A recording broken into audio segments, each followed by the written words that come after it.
What if the most dangerous thing you can do is just watch? No one willingly opts out of their own life. It's a slow, invisible trait. We change the reality to the safe copy. We intellectualize our trauma. We label our patterns. Being the protagonist hurts.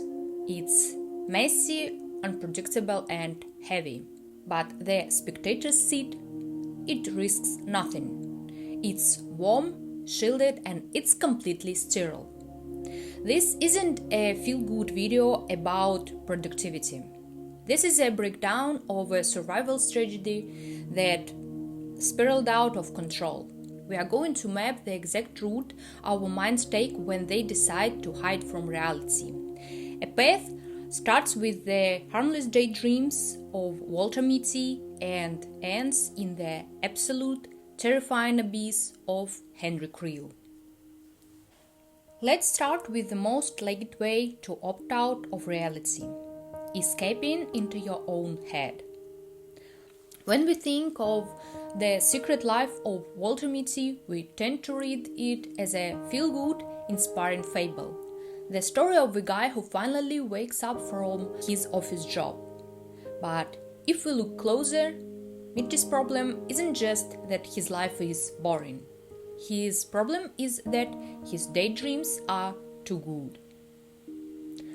Why risk awkwardness, rejection, or failure in reality when inside your own head you are already the hero? For Walter, these fantasies aren't goals to strive for. They are anesthetic. They completely replace the need to act in the present. He is content to just stand there and watch. And that is the classic route. But today, this kind of escapism has evolved into something far more sophisticated. Take the recent hit Omniscient Reader. The protagonist, Kim Dokja, is just as stuck in a soul-crushing routine as Mitty, but his way of hiding from life is entirely different. He doesn't imagine himself as a hero. Instead, he treats the real collapsing world around him as a text he's already read. To him, the people around him are just characters with pre-written arcs, and the chaos is just a plot twist. Mitty and Dokja are two sides of the same coin. Mitty escapes into an illusion of omnipotence, while Dokja escapes into a safety of all-knowing critic. And let's be honest, today we are all a little bit like Kim Dokja.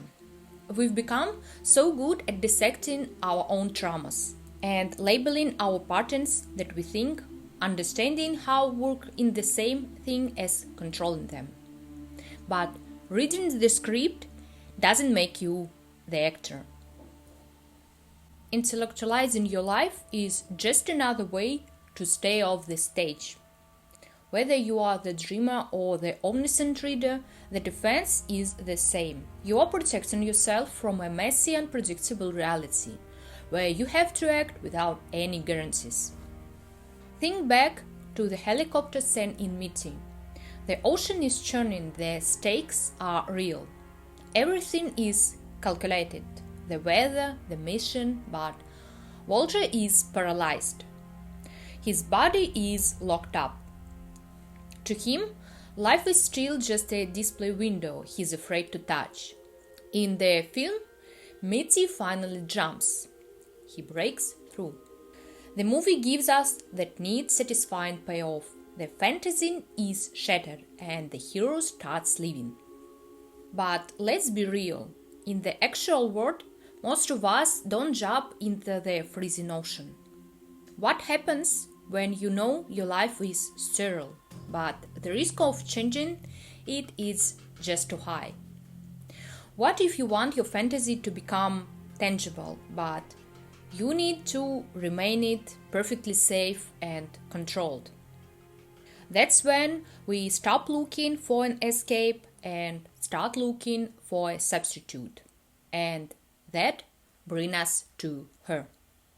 Spike Jonze's Her is a clever trap. It disguises itself as a melancholic indie melodrama, wrapped into the soft, nostalgic aesthetic of an Instagram filter. But if you peel back that cozy visual syrup, you find something chillingly clinical. Theodore doesn't fall for an operating system just because he is lonely. He makes a calculated choice to opt for a safe surrogate, rejecting the messiness of real, unpredictable human connection. After a devastating divorce, the risk of real intimacy feels like a gamble he's no longer willing to take. Real people demand change. They can hurt you. They can walk away. But Samantha is an ideal. She is always available. She is tailored to his mood, and she exists strictly within the lines of his comfort zone. Remember that one scene. You know, the intimacy scene. It's jarring for a reason. Even in a moment that should be the height of human connection, Theodore is essentially alone. He's performing intimacy, but he's simulating it. He's experiencing the feeling without ever risking the vulnerability. It's like reading a beautiful haunting novel about a great love, closing the book and convincing yourself that you actually lived it. This isn't a poem about urban alienation. It's a case study in voluntary simulation. Theodore is a spectator in his own love life, watching a movie where the other actor doesn't actually exist. But let's be honest, dating an operating system feels like a radical sci-fi stretch. Looking at Theodore, it's easy to distance yourself and say, well, I'd never do that, I prefer real people. But is that really true? What if we don't need a complex algorithm to hide from the mess of real life? What if we pull back the same trick with actual breathing human beings? Only we replace the software with ghosts from our own past. We take a memory, we preserve it, and we turn it into a safe harbor, just so we don't have to face the difficult choices standing right in front of us. And it's that heartbreaking form of spectatorship that brings us to past lives. Think about the ending of past lives. If you were anything like me, you spend that final act desperately wanting Nora and Hae Sung to just choose each other. There is this magnetic, unspoken tension between them that just electrifies the air. We are conditioned by movies to expect the grand gesture, to believe that eventually characters will blow up their lives for the sake of true love. We are waiting for them to pull a Walter Mitty, to take that leap into the unknown.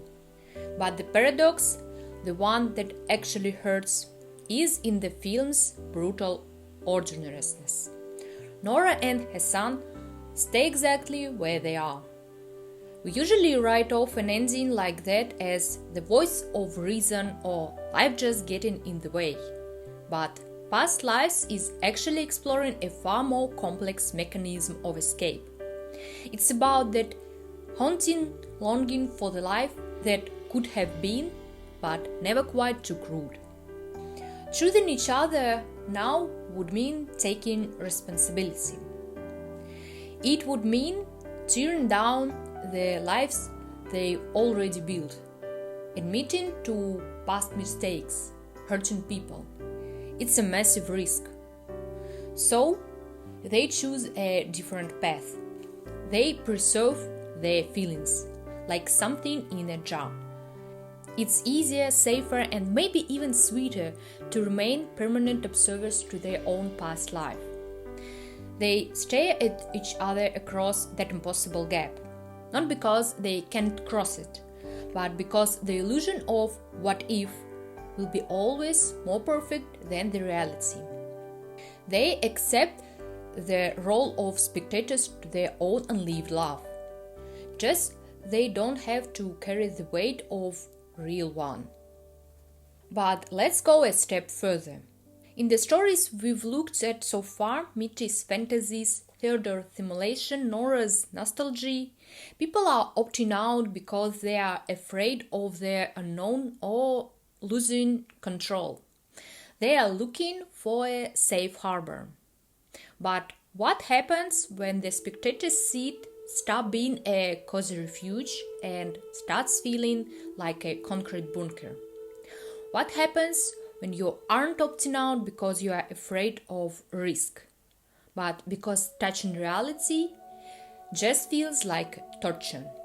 If you've seen Manchester by the Sea, you know that feeling of protest that hits you at the end. As viewers, we desperately resist Lee Chandler's choice. We want that classic Hollywood healing arc. We want him to adopt his nephew, to let go of the past, and finally find the strength to live again. We don't want to accept his refusal.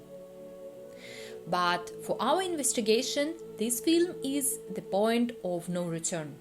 In this story, opting out isn't a whim or a lack of willpower or some dreamy escapism.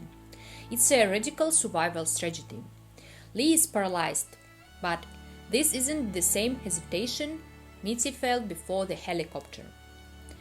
Lee Chandler knows exactly what it means to be a protagonist. He knows the cost. He's lived it, and that responsibility, that agency is exactly what led to his tragedy. For Lee to be alive, to truly feel, to act, to take responsibility is to let that overwhelming grief back in.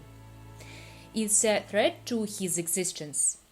So he chooses to shut down. He dons this heavy, suffocating armor. He locks himself in a dark room where the only thing playing in a loop of his own guilt. Lee punishes himself by becoming a ghost, a silent observer who decides he no longer has the right to participate in the plot of his own life.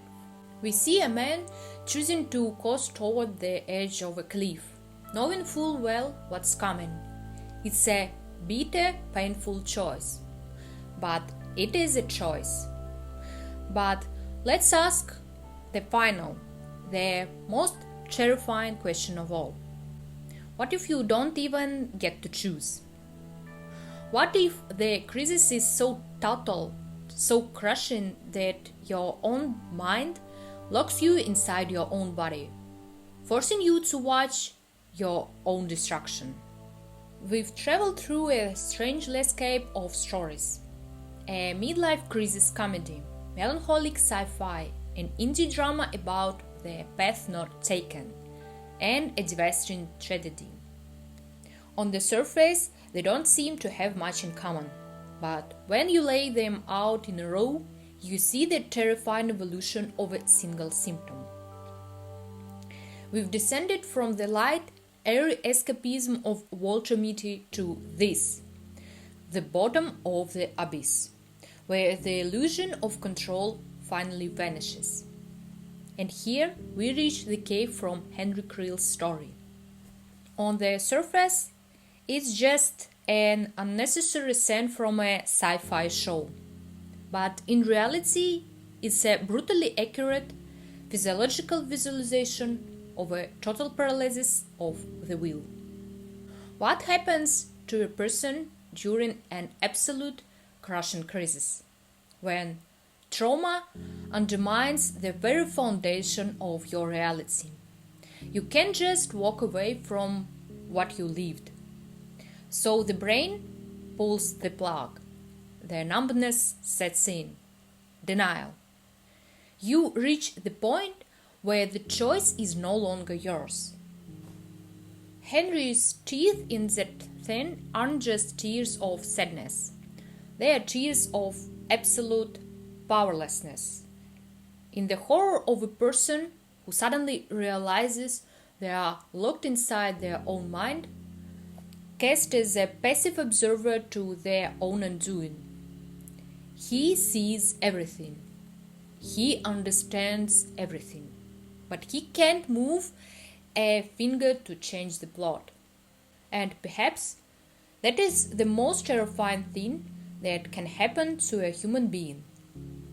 The final, failed attempt to pretend you are still in control at the very moment you've been physically severed from the helm of your own life. So, why did we look at all of this? We tend to think that opting out of life is a moral failing that makes us lazy or cowardly. But looking at these characters, I see something else. I see a survival strategy that spiraled out of control. The spectator's seat is safe, it's warm, it's predictable, but it's also a tomb. The protagonists we've analyzed today mostly didn't start as a broken people.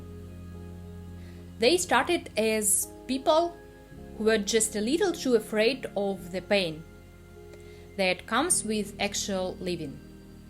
And if you are listening to this and recognizing yourself in these stories, that doesn't make you broken either. It just means you've been protecting yourself for a little too long. Life is unpredictable. It's messy and it's deeply unfair. But the moment you decided to jump, to take the risk, to feel the pain, and to act without a guarantee is the exact moment you stop being a character in someone else's script and start writing your own. And the first step is simple. Stop watching the movie and start being the person who finally chooses to hit play on the reality you've been avoiding.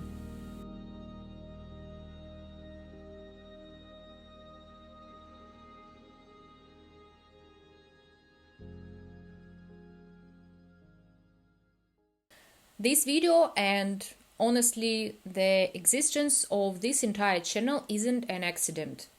We spend so much time looking inside these characters, dissecting their psychological traps, because at some point I had to look at myself and realize I was exactly that, a spectator in my own life.